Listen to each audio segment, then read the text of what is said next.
the usual. Yes. Okay. Fine. Dedications here, yeah. Right. So I'm going to lead our usual. Everyone gathered here. And then we can we'll have a 10-minute sitting. Okay, and then we'll have the talk. Okay. Martin, you'll have to enable me to share my screen, please. I think you should be able to do it. Can you not? No, it's still coming up. Host disabled participant screen. Okay, 1 second. Okay. Where have you gone?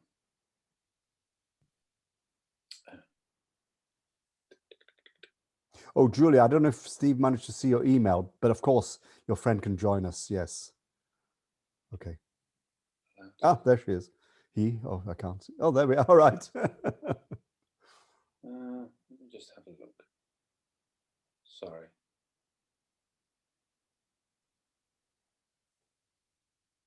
Can you do it now? Let's try. Yep. Okay. Where are we? Is that displaying, Martin? I'm on a different page. Not yet. Not yet. Okay. Just bear with me.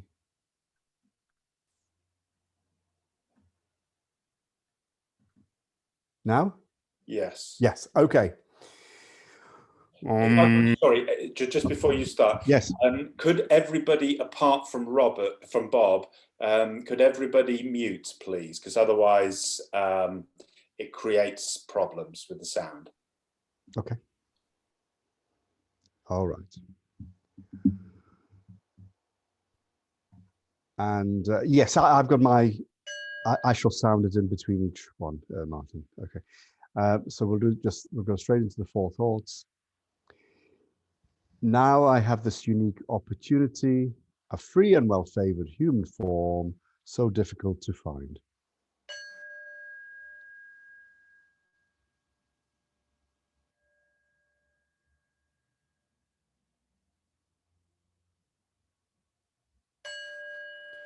But it will not last forever. Death can come at any moment.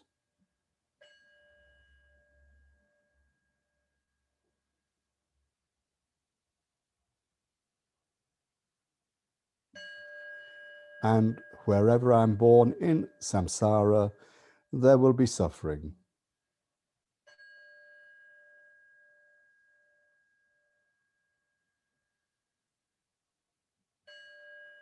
For both virtuous and harmful actions, karma's cause and effect cannot be escaped.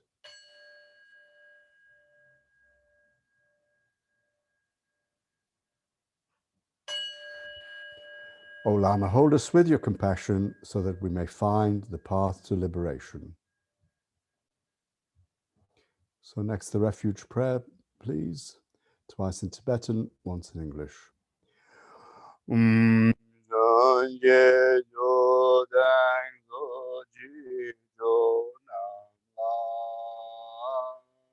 Chanjo badu dani jamzunji dagi gonde jipe sonamji rola benji sonje drum marajo sonje jo dang soji jo namla Chanjo badu dani jamzunji dagi gamde jibe zonamji rola benji sonje drumarayo. In the Buddha, the Dharma, and noblest Sangha, I take refuge until enlightenment is reached.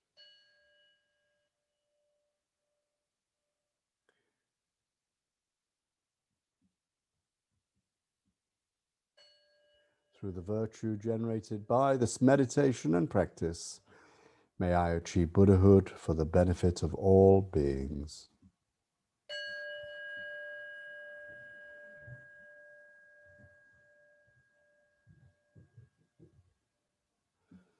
So over to you, Martin. Thank you very much, and a pleasure to see you again. Thank you. We Thank so you. appreciate your willingness to join us. No, my pleasure. So we're going to just do a little bit of sitting, perhaps for 10 minutes. I've also got a bell, so we can time it. So if you'd like to just make yourself comfortable and get yourself ready for just 10 minutes sitting meditation.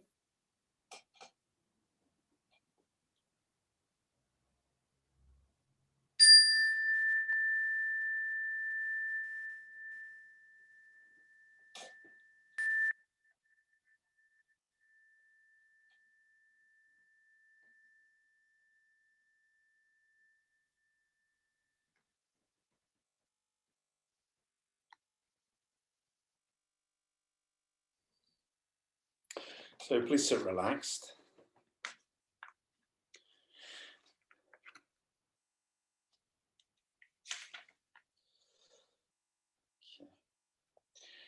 And today I thought we'd have a poem that was written by Hakuin Ekaku, or Master Hakuin, as he's known, who was a Zen master from Japan.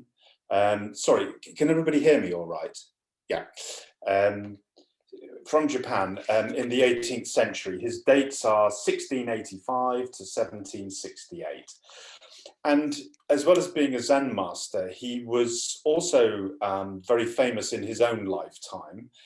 He was a much loved and respected national figure in Japan, and still is today. He's one of the few Zen masters that's actually quite well known. He was also a calligrapher and a painter and a poet as well. And he was said to be one of the great reformers of Zen in Japan. Up to that time, it had really only been the samurai, the nobles, the nobility, Japanese nobility, who had been the main practitioners of Zen. But after Hakuin and those around him, it became more popular amongst the general population, who also wanted to practice as well. And he wrote this song of meditation after he had a number of major insights in his own life, or awakenings, satori as it's known, in his own lifetime. Some great, some small. And he wrote this as a consequence of one particular one. So I'll read the whole thing through, and then we'll have some comment on some of the themes that are here. So the Song of Meditation by Hakuin Ekaku. All beings are from the very beginning Buddhas. It is like water and ice. Apart from water, no ice. Outside living beings, no Buddhas. Not knowing it is near, they seek it afar. What a pity. It is like one in the water who cries out for thirst. It is like the child of a rich house who has strayed away among the poor. The cause of our circling through the 6 worlds is that we are on the dark paths of ignorance, dark path upon dark path treading. When shall we escape from birth and death? The Zen meditation of the Mahayana is beyond all our praise. Giving and morality and the other perfections, taking of the name, repentance, discipline, and the many other right actions all come back to the practice of meditation. By the merit of a single sitting, he destroys innumerable accumulated errors. How should there be wrong paths for him? The Pure Land paradise is not far. When in reverence this truth is heard, even once, he who praises it and gladly embraces it has merit without end. How much more he who turns within and confirms directly his own nature, that his own nature is no nature. Such has transcended vain words. The gate opens, and cause and effect are one. Straight runs the way, not 2, not 3, taking as form the form of no form. Going or returning, he is ever at home. taking as thought the thought of no thought. Singing and dancing, all is the voice of truth. Wide is the heaven of boundless samadhi, radiant the full moon of the fourfold wisdom. What remains to be sought? Nirvana is clear before him. This very place, the lotus paradise. This very body, the Buddha. Well, there's a lot there, and we won't get through it all today, but I thought we'd, as I say, pick out some of the themes that he starts with. Just to say, this translation is actually by Trevor Leggett from his book, A First Zen Reader, in case anybody is interested. So first of all, we'll start with the title. He calls it the Song of Meditation. And perhaps we don't necessarily think of meditation as a song. But for Master Hakuin, the practice of meditation, or zazen, sitting meditation, as it's known, although it is often linked, these stories of real endurance and having to stay awake and, sitting until your bones ache and all this sort of thing. But actually, Master Hakuin is linking this practice of meditation, which he later calls supreme and to be highly praised, with joy and bliss. And this echoes, of course, if we're familiar with the Buddha's own instructions on meditation that we find in the Pali Canon, in the Satipatthana, the four foundations of mindful awareness. The Buddha explains the four, what are known as the four jhanas, or the four types of meditative absorption. And certainly the first two of those four are intimately connected with bliss and joy. And I think this is something that's very important for us as practitioners, because meditation can easily become a chore. It's something that I feel I have to do. And if I don't do it, I can sort of beat myself a little bit about it. But actually, we forget that the spirit of meditation itself is about bliss. It's about the bliss of samadhi. It's about the joy of being able to, as it were, after a busy day, to sit ourselves down on what's known as the immovable spot under the tree of enlightenment, just like the Buddha did in Bodh Gaya, and just hand ourselves over into the breath, or hand ourselves over into the count on the breath, or just hand ourselves over into whatever the object of meditation actually is. And with this, there comes a deep relief and a deep release as well. A release from what? A release from this delusion of little old me, which the Buddha in the Four Noble Truths, that second noble truth, the cause of suffering, the Buddha said that the fundamental cause of suffering is sticky attachment, craving, clinging. And to what do we cling fundamentally? Well, the Buddha said fundamentally the clinging is to this notion of I who wants, I who doesn't like this, I who wants to have my own way, and if I don't get my own way, then I get very upset and unhappy about it. This I who is frightened of this or that, or thinks dark thoughts about the future and whatever it may be.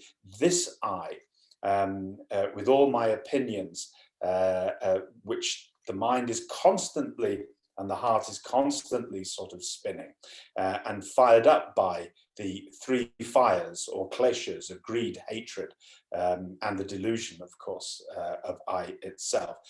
To be able to hand myself over, this is in fact what meditation is.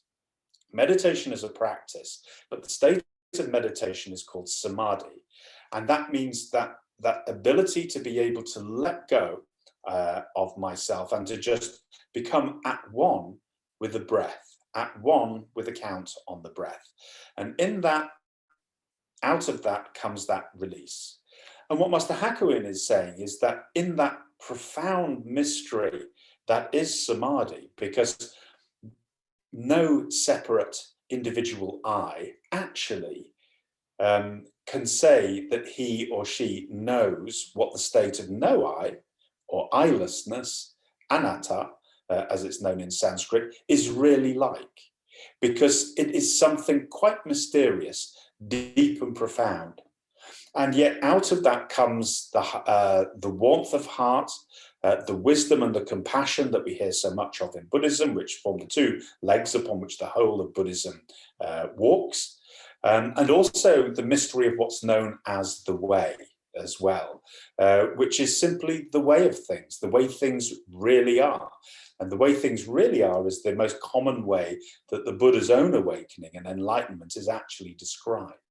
That he saw things the way they really are.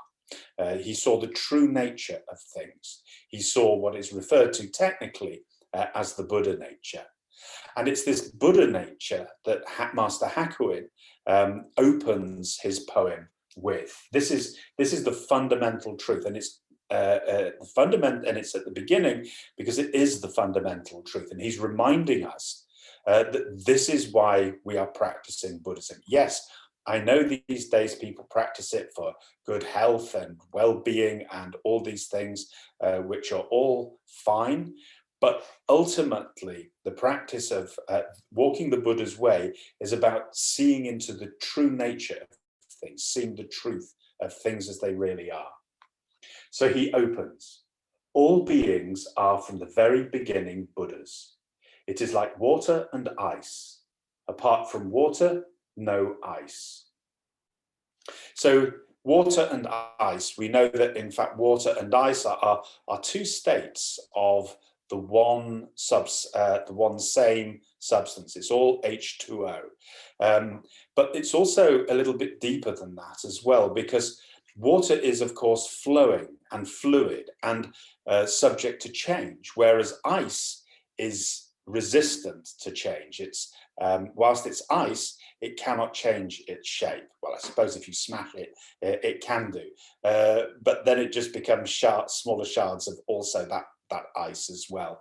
And here, Master Hakuin is pointing to the fact that actually this is how our own minds and hearts are. That what this delusion of I is always seeking to do is to resist its own tendency to change, which is why our own particular ingrained habits and ways of being, these are the things that I like. These are the things that are familiar to me, and if I don't get them, then I suffer. This is the dukkha. If we remember that in fact the term dukkha itself actually means bad space, and it refers to the space on an axle of a cart. And if you have a wheel and the space, the hole in the center of the wheel that slips over the axle, if that hole is too small and you try to push it onto the cart, then the axle resists it and it groans. And if you really push the wood on wood, it complains, doesn't it? It creaks and screams, and it produces heat, it produces friction. And this is seen as being the friction of the fires. And this is what dukkha means.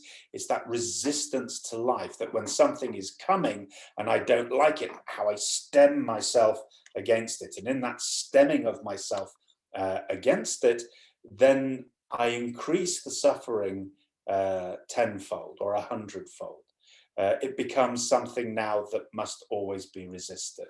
Whereas if we are able to let go, then yes, it may not be pleasant. And of course, all of us have preferences, and and all of us want to be happy, and all of us want to be pain-free, and all of us would, don't want to suffer. But suffering is part of the world. That's the first noble truth, isn't it? It's part of the weft and weave of the fabric of life, is that into every life there will be some suffering. A little rain will fall, as the song goes. And this is just how it is. Now, if I resist, if I refuse to accept that, or if I spend my time becoming anxious and worrying and constantly trying to defend myself against all sorts of imagined things that might happen in the future, then we're not only do we suffer the suffering that actually comes our way, we also suffer the self-created suffering that hasn't even happened yet. So this is something, I can give you an example from my own life. So when I was at university, like in my first year, and it was the first time I'd lived away from home, taking LSD was quite a popular pastime for us students. And I took quite a bit of LSD in my first year. And one of the problems is that for some people who take LSD on a sort of, sufficient basis, is that you get what are called flashbacks. And that is that you can start tripping even without taking the drug. And this happened to me. And first time it happened, it petrified me. I was sat in a lecture and suddenly everything grew to giant size, enormous proportions, which is one of the things that can sometimes happen. It only lasted about 2 minutes and then it wore off. And I thought, my God, I'm going mad. And it became, and this happened every so often, maybe about once a week or maybe twice a week. Suddenly for 2 minutes, this tripping would happen again. And the interesting thing about it is that obviously I became increasingly anxious about the whole thing. But the actual tripping thing itself was literally only 2 minutes, and it would happen twice a week at the most. But the amount of time I spent becoming anxious over when it might happen made my life really difficult and caused me an awful lot of anxiety for a long time. But I learned something during that episode, because it lasted about a year, and gradually it became further and further apart, the episodes, and less until finally it stopped. But I remember shortly after it started, it sort of reached a peak. And the one relief that I had was going to bed at night, because I could turn the lights out and close my eyes, and I felt safe in bed because I'd never tripped in bed. And I remember waking up, going to sleep one night thinking, I just don't want to get up in the morning. I didn't want to get out of bed because I was too anxious about what might happen. And I remember as I was falling asleep, there was not quite a voice, although almost a voice, but a conviction that came on and said, tomorrow you'll get out of bed at 8 o'clock in the morning. You will go to your 9:15 lecture, which I'd never been to a 9:15 lecture up to that point. You'll then go to the library. You will do your homework, your essay, or whatever it is. You will go to the gym in the afternoon and you will do some exercise, which I hadn't done. And then you will come home, you'll have a proper meal. And if you want to go and see your friends in the pub, then you can go and do that. And then you go to bed at a proper time. In other words, it instructed me to take on myself a timetable, but a timetable that I had to exert myself to fulfill. And I did do that. And it allowed me that even though the timetable prevented me from retreating, prevented me from running away from it, it meant that I had to continue functioning. And as long as I continued functioning, it didn't matter how I felt anymore. If I could function, if I could actually get out of bed and go and do these things that needed to be done, then everything would be all right. And everything was all right. And that really carried me through that time. And from that experience, I learned to trust that voice. I learned to, that voice that I've learned to recognize is there in times of trouble. Nowadays we would call it that's the heart's wisdom, the prajna paramita, which all beings have, because all beings have the Buddha nature. But whilst I was that ice of fear and caught up in that I can't get out of bed, then I couldn't function properly. But that voice melted that ice and allowed that ability to be able to flow back into life again. So very useful analogy, that water, that ice. It is like water and ice. Apart from water, no ice. Outside living beings, no Buddhas. And again, it's interesting to just ponder that everything in the universe, and this is, of course, is right at the heart of the Mahayana, particularly of the Flower Garland Sutra, the great Flower Garland Sutra, which is the very profound one, 2 volumes that is very difficult to read. But basically, it's that central thesis is that one is in everything and everything is in the one. And in that understanding, all things are interdependent and codependent. Nothing arises separately or independently, and even Buddhas. And the reason that Buddhas arise in the world is because there are deluded beings. And if there were no deluded beings, then there would be no need of Buddhas, and Buddhas would not arise. So even Buddhas are dependent on the existence of deluded beings in order to come into existence. And because there are deluded beings, Buddhas come into being as well. So that connection between deluded beings and enlightened beings is there right at the heart of it.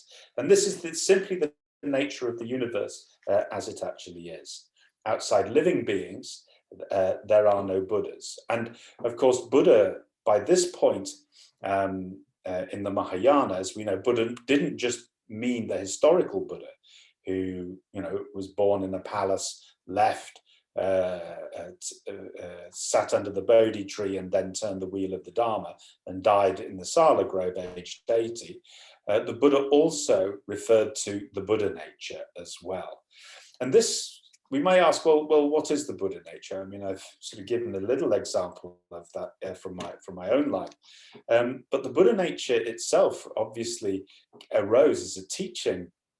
It came out of Indian Mahayana. Indian Mahayana had developed a teaching known as the Buddha seed, the Tathagata Garbha, the Buddha seed or the Buddha womb. And basically this teaching said that all beings had the potential for Buddhahood. And out from that came the Bodhisattva path and the striving towards full and complete awakening, however many lifetimes that may take. But in order for that to take place, there had to be fundamentally a seed or a potentiality within all beings. And this is really important to know that, when we bow before the Buddha, when we bow before Buddha image, for example, we're not just bowing, to the image. We are acknowledging externally our faith in this Buddha seed that is within all of us. But the teaching of the Buddha nature goes even further than that. It says this seed is not just a seed, it's a fully awakened Buddha that is already existing within us. And this is why at the very end, and we're just jumping to the very end, Master Hakuin says, this very place, the lotus paradise. And the lotus paradise, well, we mentioned Amitabha Buddha, or Amida Buddha as he's known in Japan. Amida Buddha or Amitabha is the Buddha of the Western paradise. It's where in the Pure Land sect of Buddhism, the dead go, they're reborn. If they call out and ask for help from Amitabha or Amida Buddha, and they chant and recite the name Namu Amida Butsu, that's the Japanese version of it. It obviously varies a little bit from place to place. Namu Amida Butsu, then Amida Buddha will reach out his hand of salvation and if you do it as you upon your death, you'll be reborn in this Western paradise on a lotus as a Buddha, and that will be your final incarnation before the bliss of nirvana. So what he's saying is that the lotus paradise is not in the actual West, and neither is it in the future. It is actually right here, exactly where we are sitting. And he, just to make it doubly clear, he says, this very body, the Buddha. And that's what he means. He means that this body that is speaking or listening right now, that is functioning here, this is Buddha. Absolutely just that. This is Buddha. And this is where our faith goes towards. The only difference between a Buddha and an ordinary human, what's called a mundane human being, is that a Buddha knows that in his heart of hearts, whereas deluded beings do not know it. We may have heard it, we may even have some faith in it, but we haven't fully realized it, which is why we behave not always in a human way. We can become hungry ghosts, or fighting demons, or hell beings, or proud devas, or animal beings as well, impulsive and ignorant too. And only occasionally are we truly human inside and out. So out of that then, the Buddha nature, the teaching of the Buddha nature developed, and all beings were seen to be expressions of this one Buddha nature. So it's not that we each have a separate Buddha nature, there's one Buddha nature, and all of us live out of that one Buddha nature. And that's hence why there is that complete interconnectedness of the Flower Garland Sutra as well, the one in everything and the everything in the one. The one is the Buddha nature, or the true nature, as it's also called as well. And my own late teacher, Venerable Myokyoni, she used to define Buddha nature, or she used to not define, maybe describe it as what she called the informing information. And the way she explained it is that the Buddha nature, as Master Hakuin has said, cannot exist outside of beings. And that's because that Buddha nature, or that, if you like, the divinity, the spiritual power that is the Buddha nature, can only express itself through the forms of things. So in a cat, for example, the Buddha nature expresses itself in all circumstances, good, bad, and indifferent, as a cat.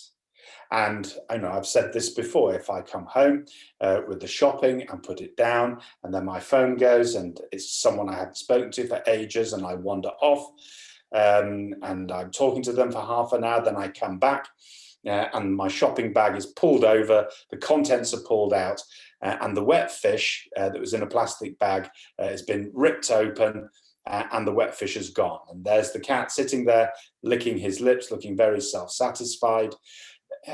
Well, you know, cats and fish, it's like magnets and iron filings.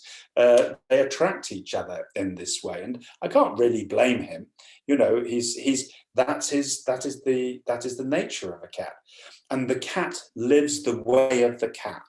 So when we talk about the way, or when in Chinese they talk about the way, what they're saying is that all beings, all forms of beings, live in accordance with their form.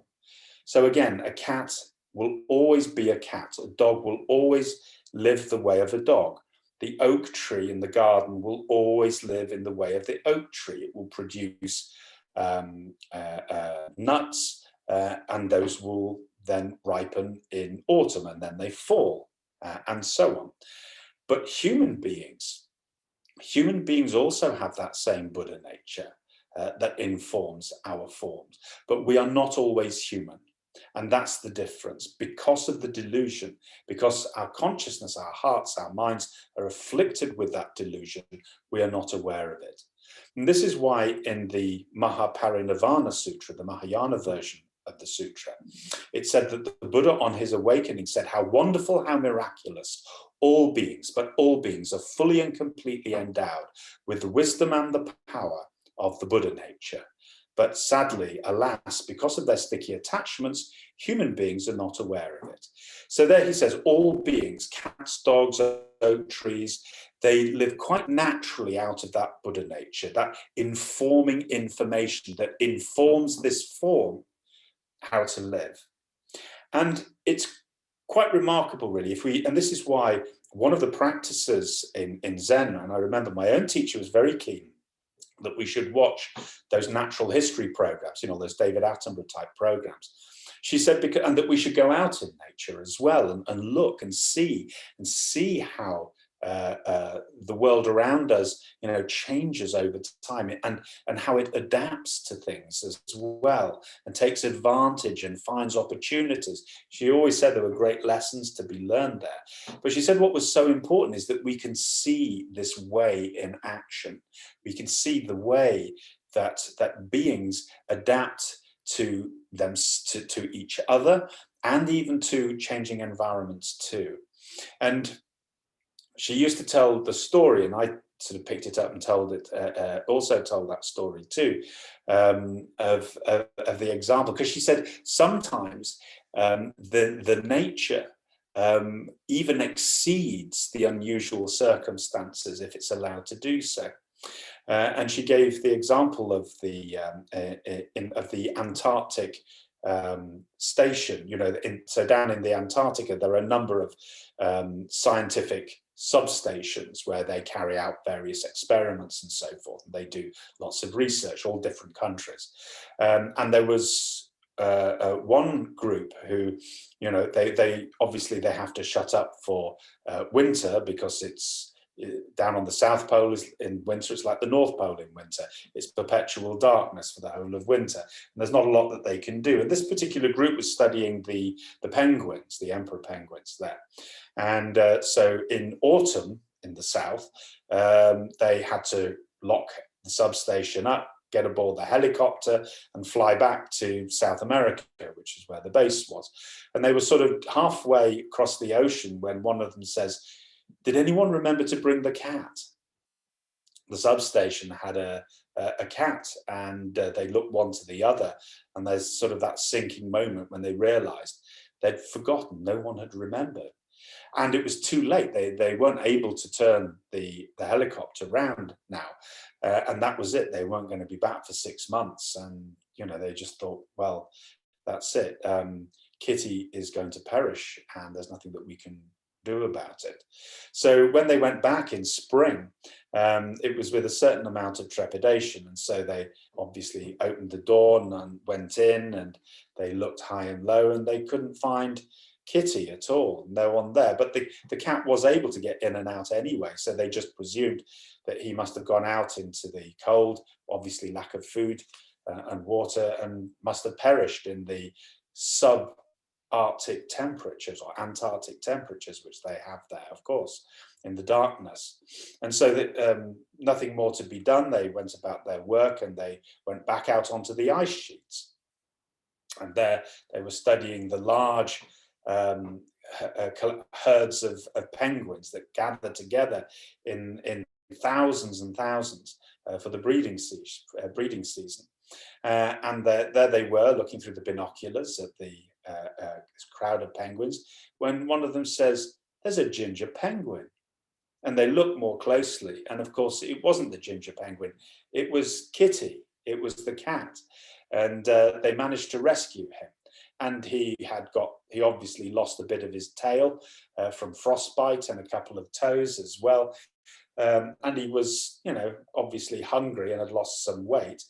But he had managed to find the one place in the Arctic where it might be possible to survive. And anyone who has a cat or knows about cats will know their unfailing ability to be able to find the warmest spot in the house and to make it their own. It's quite, again, it's a natural thing that they are able to do. And of course, the penguins didn't recognize the cat as a predator, because obviously he's completely, unknown. And so if the odd egg or the odd chick disappeared, no one would suspect what it might be. And that is how the cat managed to survive through that time.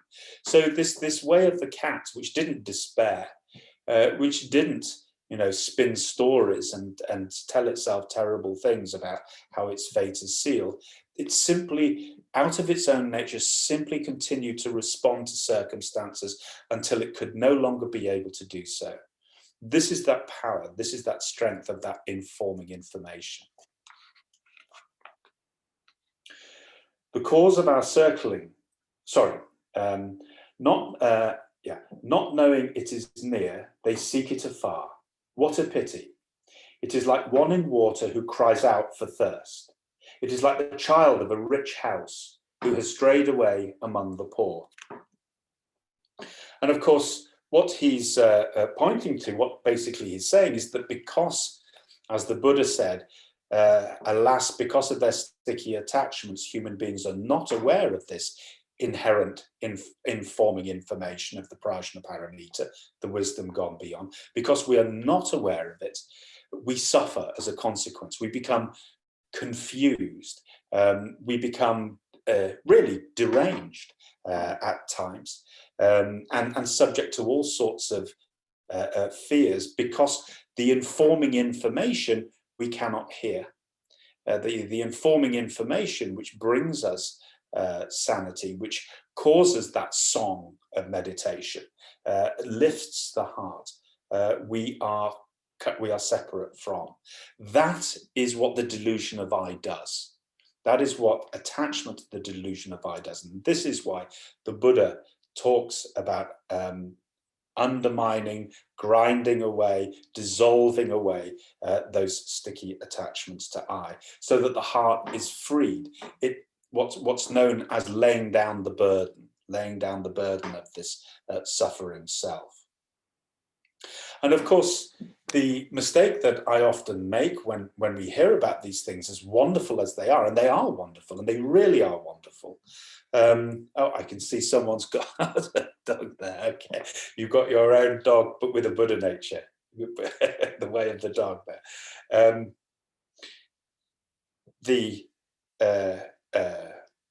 Is that with our thoughts, we tend to get a little bit carried away. We spin pictures, we create pictures about the Buddha nature.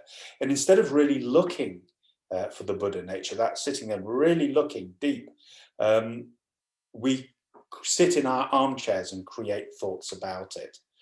And so we miss the way. We miss the way that lies right before us, because our feet are always on there too. And there's a nice story about this that comes from old Japan again. The samurai, as I said, the samurai particularly were interested in Zen because although they were soldiers, and they were interested in the fact that Zen taught fearlessness of death, which is obviously a useful skill for a soldier, or a useful attitude for a soldier to cultivate. But it was more than that. The samurai were not just soldiers. They were also cultivated people as well.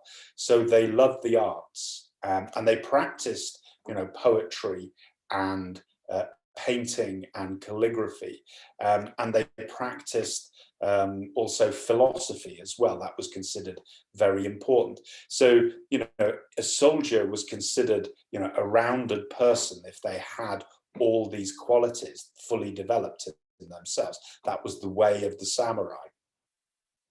And this particular samurai was a scholar and was particularly interested in Zen. And so he went to a famous master and to the monastery and asked for an audience. And of course, he was a noble, so he wasn't going to be refused. And he gained an audience with the master, and he said, I have studied some Zen, and I've studied some Taoism, and I've studied various philosophers. What can you tell me about the way? They all speak of the way, the Tao. What is the way in Zen? And the master, without saying anything, just leaned across the table and slapped this samurai full in the face. Now, the samurai had never been slapped before. He had never suffered such a disgraceful act, because no one would dream of it. No one would dare do such a thing to a samurai who's perfectly capable and within his rights to draw his sword and remove the heads of anybody that he wished. These were the times. But the master grabbed him, lifted him up, pushed him to the doorway, out of the out of the room, and he slid the door across like that, leaving the samurai speechless and shaking with rage in the corridor. And at that point, a young novice monk happened to see what had happened, and went up and said, "What's happened?" And the samurai said, your master has just dealt me the greatest insult. I could go in there and remove his head." And he was already half drawing his sword out. And the novice monk said, "I will not pretend to know what the meaning of the master is, but he is a very great man, and surely it must have a profound meaning. Perhaps we can go and work it out together over a cup of tea." And so he sort of in this way managed to entice the samurai to the tea room. And there, whilst the samurai was still fulminating and raging, quite literally steam coming out of his ears, the young monk lit the fire and boiled some water and made the samurai a cup of the thick green tea that is very popular, and presented it to him. And the samurai, still fulminating, saying, "I've never been so insulted, and wait till my lord hears about this." He lifted the teacup to take a sip, when the novice monk leaned over and deliberately jolted the samurai's elbow, causing him to spill the cup all down himself, the green tea all over the floor as well. The samurai was speechless. He did not expect that at all. But the monk leaned over and said, "You came to find the way. Tell me, at this moment, what is the way?" And the samurai couldn't think of a single thing. He was so shocked. He was so bowled over by what had happened. And he said, "I don't know." And the novice monk said, "Then allow me to show you our way." And he took a cloth and he knelt down and he began mopping up the tea from the floor and mopping it off the samurai's very expensive robes. And he said to the samurai, he said, "You see, this is our way." And in that moment, the samurai scholar, in a flash, recognized his mistake, and that this is what the abbot had been trying to show him. He had been walking around reading books going, "But what is the way? What is the way? What is the way?" Ignoring the fact that the way is right where his own body is, right in this situation where he is right now. Perhaps just to give a little bit more of a sense of what is the way. Trevor Leggett, who translated this particular version of the Song of Meditation, said, "There is a Dharma, or a way, there is a Dharma of staying and a Dharma of going. If it's the Dharma of staying and you get up and go, then you transgress the Dharma. If it is the Dharma of going and you stay, then you also transgress the Dharma."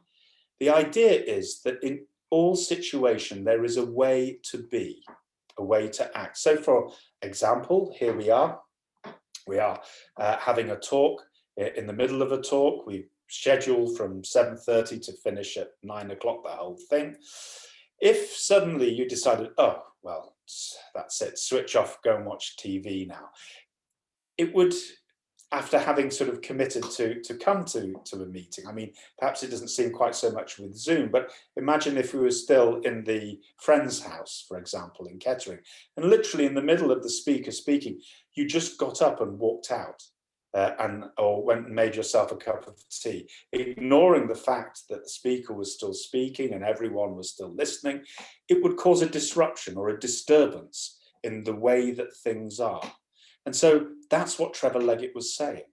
He said that in each situation, there is a way. And this way in Buddhism, of course, is the middle way as well. It's being able to see when to stay or when to go, when to stand or when to sit, when to take action, when not to take action. And this principle is constantly being followed. And we do this anyway. So think, for example, if you're at work and the telephone goes, You don't sort of stop to yourself and think, well, who's on the other end of the line? What will I say to them when I answer the line? Will I greet them? Do I do so with a happy voice, or do I do so with an aggressive voice? You don't think like that at all. You simply answer the phone and you would say, hello, my name's Martin. How may I help you? If you're in the office, that's the sort of thing. And then the person would speak and then you would respond, and then something or might happen as a result of that. But you don't need to know. You don't need a script to do that. It's made up. The whole thing is made up as the situation gradually unfolds. If you're distracted, though, if your mind is elsewhere and you try to do the same things, then you don't function as well. And that's because you're not at one with the way. So when we talk about mindfulness, or when we talk about being at one with the circumstances, it's because the way is exactly here. And that is what we are becoming one with. This is why, again, Hakuin says, this very place, the lotus paradise, this very body, the Buddha. And the body is not just the physical body, but it's also the context or the situation within which the body is, in other words, in which we are. Because we're never apart from a situation, we're always in a situation. And what we are learning is to fold the hands and just go with the situation, which is not the same as saying now that we have no agency in a situation. Of course we do. I mean, you know, if I'm walking down the street and I see an old lady being mugged, for example, I don't just fold the hands and say, well, we go along with this situation. The old lady gets mugged and off I walk by her. That wouldn't be a very human thing to do. You know, the Buddha talked about compassion, and that's because compassion is part of the way of being human.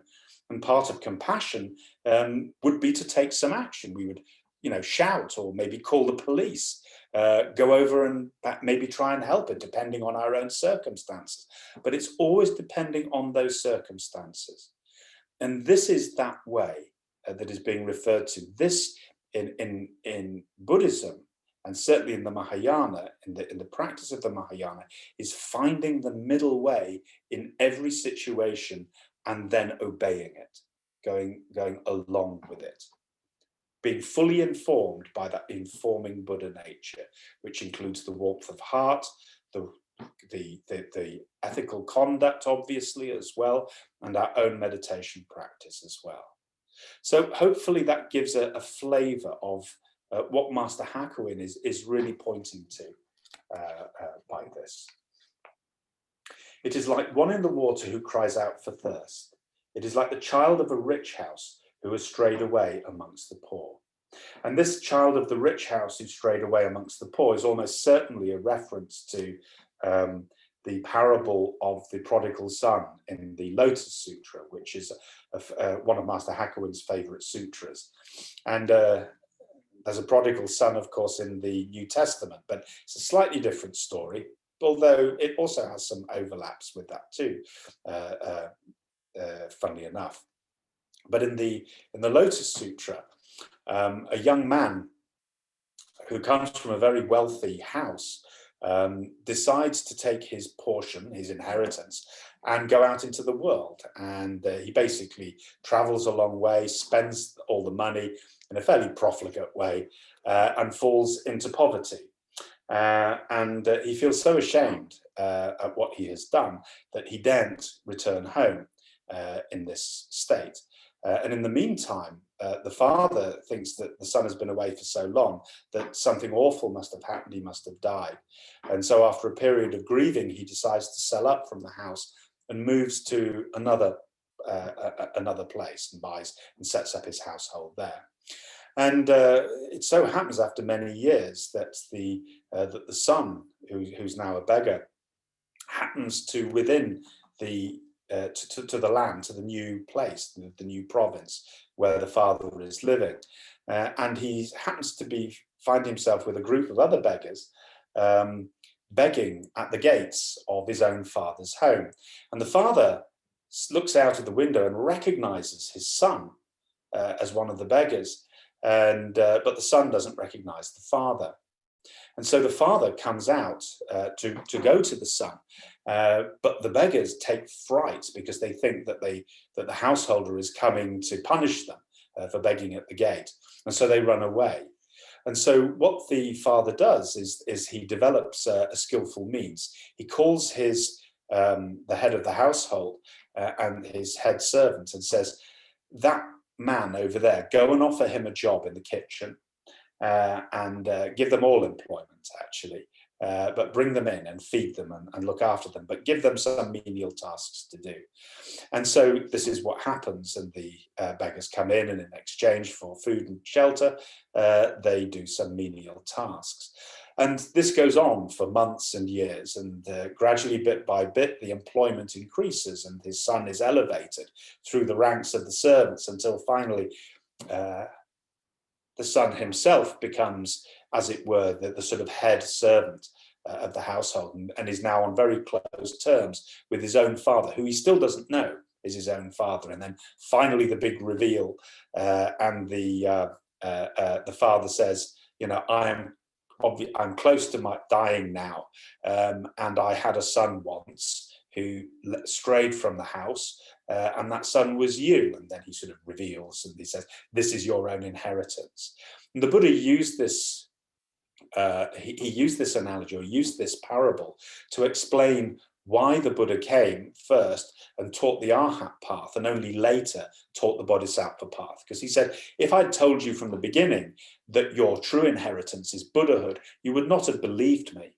So I had to create this series of staged paths, what's known as the Ekayana, in order to lead you from your own state of deep and profound ignorance to full and complete enlightenment. And that's how the Lotus Sutra explains the development of the Mahayana and the Bodhisattva path. But here, Master Hakuin is referring to it when he said, it's like one in water who cries out for thirst, or rather like the prodigal son. It is like the child of a rich house who has strayed away amongst the poor. The cause of our circling through the six worlds is that we are on the dark paths of ignorance, dark path upon dark path treading. When shall we escape from birth and death? Well, that's obviously summing up our own tendency or inability to get ourselves out of it, really. We have been doing our best to avoid suffering and to make life as comfortable as I possibly can for myself, but there's always that nagging doubt. There's always that fear that what Master Rinzai called the demon of impermanence, the murderous demon of impermanence, who strikes us down in a moment, whether king or pauper. All of us are subject to him. And this is also why, even although it may sound morbid, contemplation of death was always considered an important practice. It's more not just a meditation on death, but much more a meditation on the fact and on the truth of change of all things. And that's also useful as well. That was part of that contemplation of nature as well, which is tremendously important to recognize, as we move into summer. Today is midsummer, of course, it's the longest day. And from now, the days actually begin to get shorter. The seed of winter is sown from this moment until the winter solstice now. And it's the same every year.